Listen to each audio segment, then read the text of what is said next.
Hello दोस्तों, मेरा नाम है ब्रजेश और मैं आप लोगों को पढ़ाऊंगा फिजिक्स।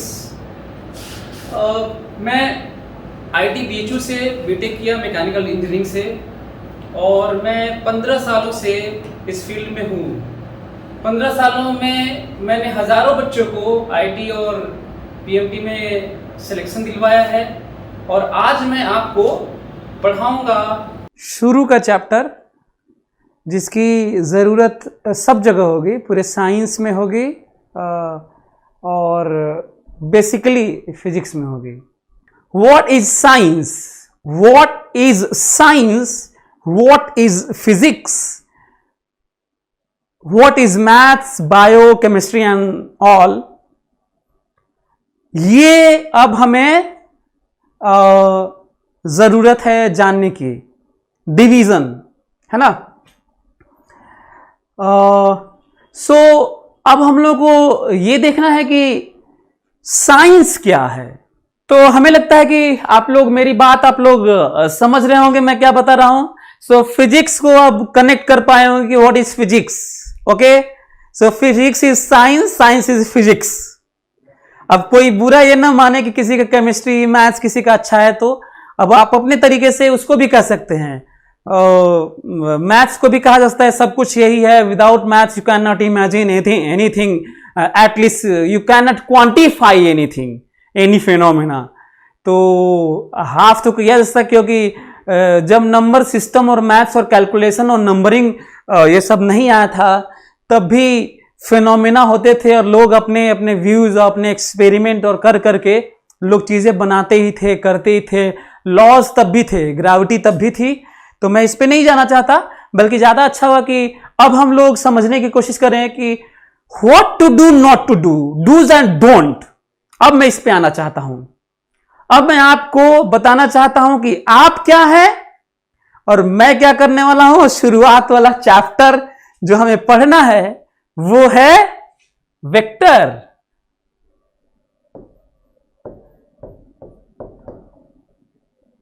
चैप्टर का नाम वेक्टर है।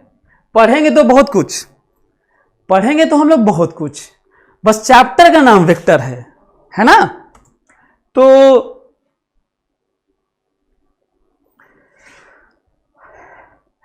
अब हम लोग वेक्टर जब पढ़ेंगे तो क्वेश्चन ये उठता है कि वेक्टर क्यों, वेक्टर चैप्टर क्यों, है ना।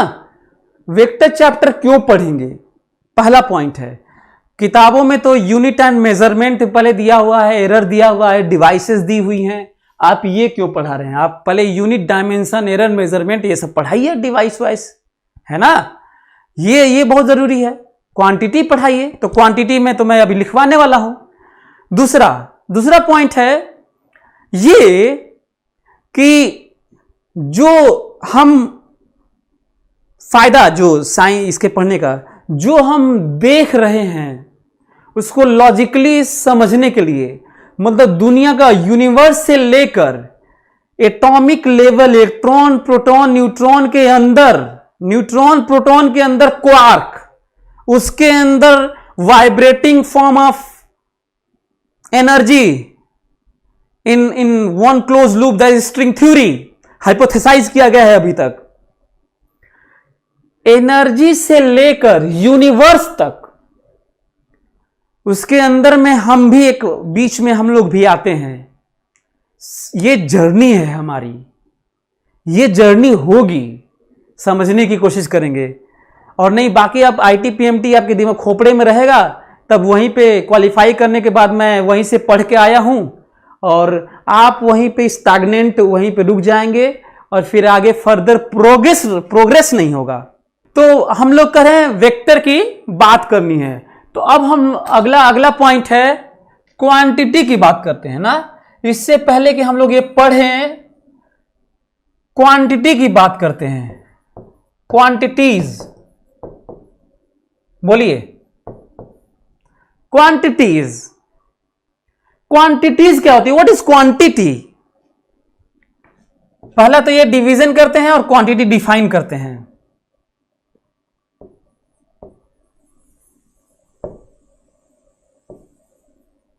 फिजिकल क्वांटिटीज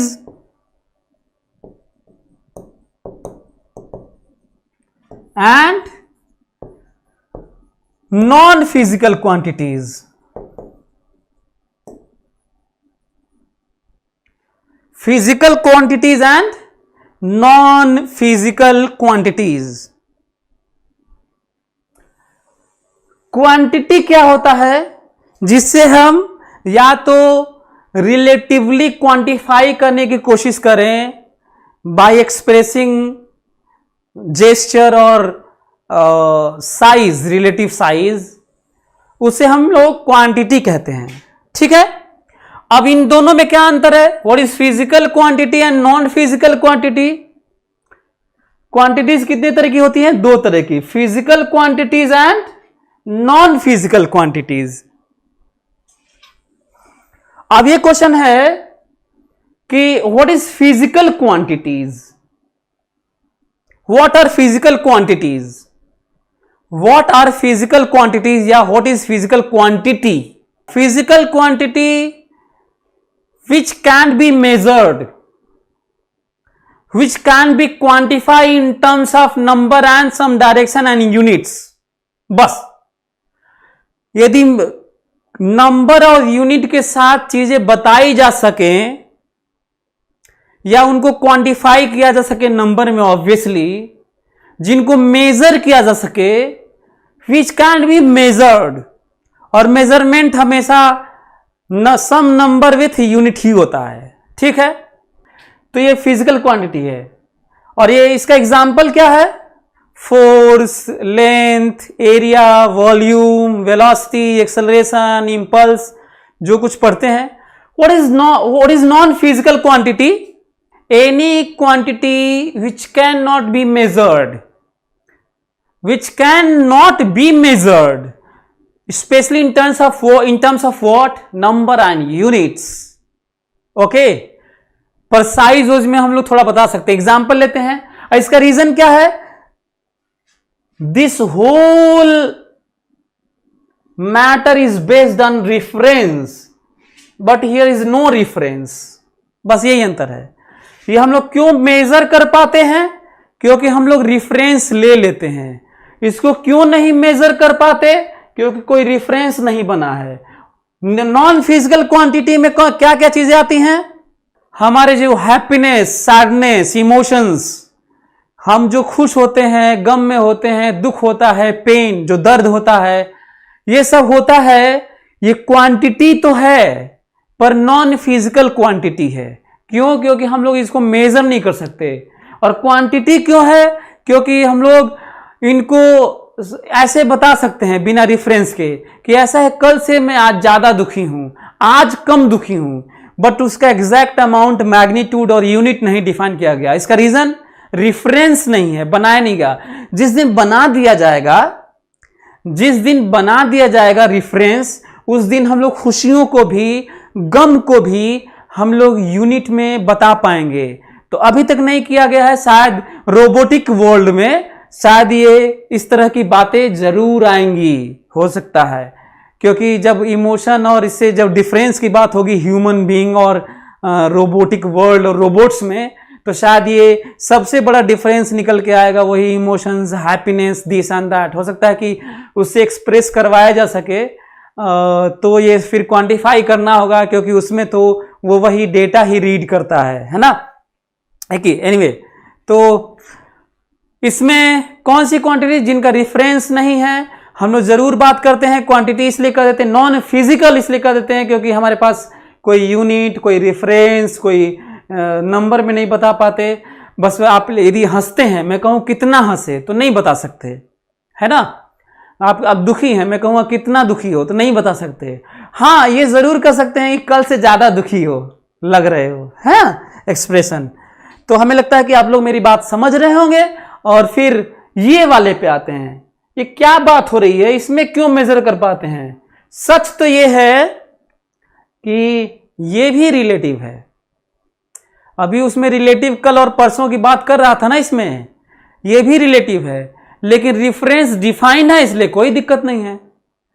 उसमें भी रेफरेंस डिफाइन कर लेते तो काम हो जाता कि फ्रांस में एक आदमी जी रहा है, उसके इस तरह के हंसने को इतना अमाउंट कहा जाएगा, इतनी हंसी, 2 हंसी, 3 हंसी, दिस मच हंसी, है ना, तो फिर बात हो जाती, फिर वो मर जाता तो फिर गड़बड़ हो जाता।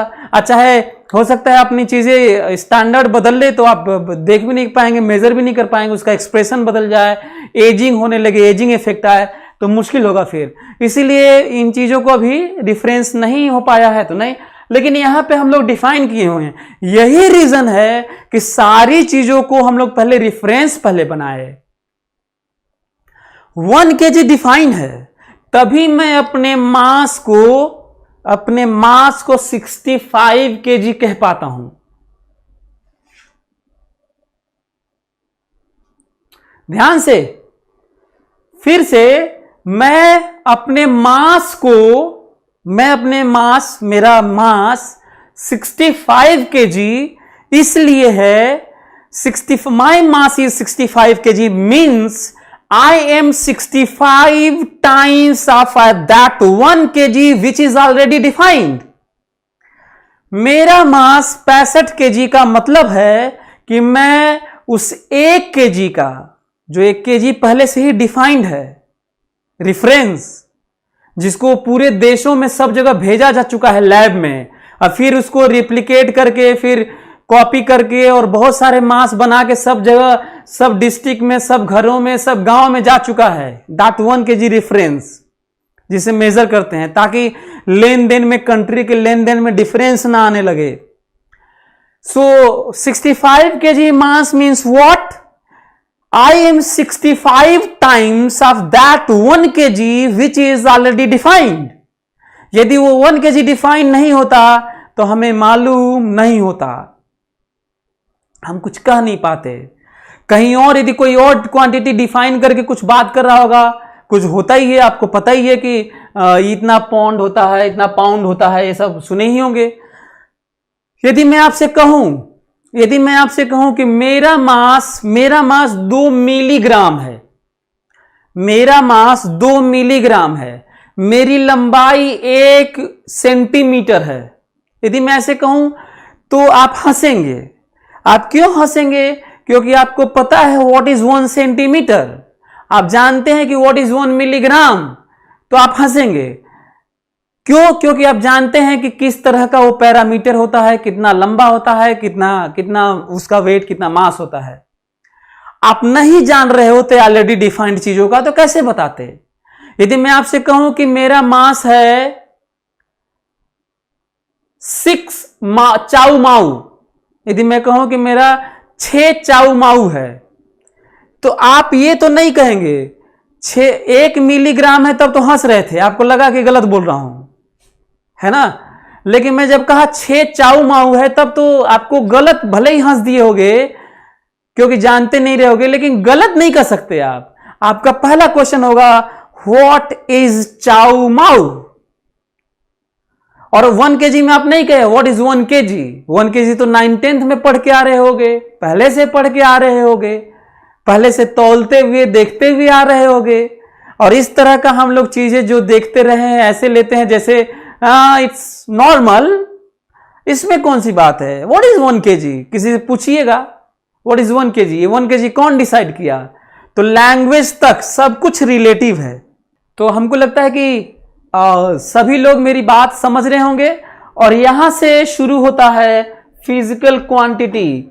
यहां पे आप लोग लिख लीजिएगा which can not be measured, इसको लिख लीजिएगा which can be measured in terms of magnitude and unit, and if direction is possible then direction 2. अब यहां पे हम लोगों की बात होती है, इस तरह की बात होती है, फिजिकल क्वांटिटीज, स्केलर,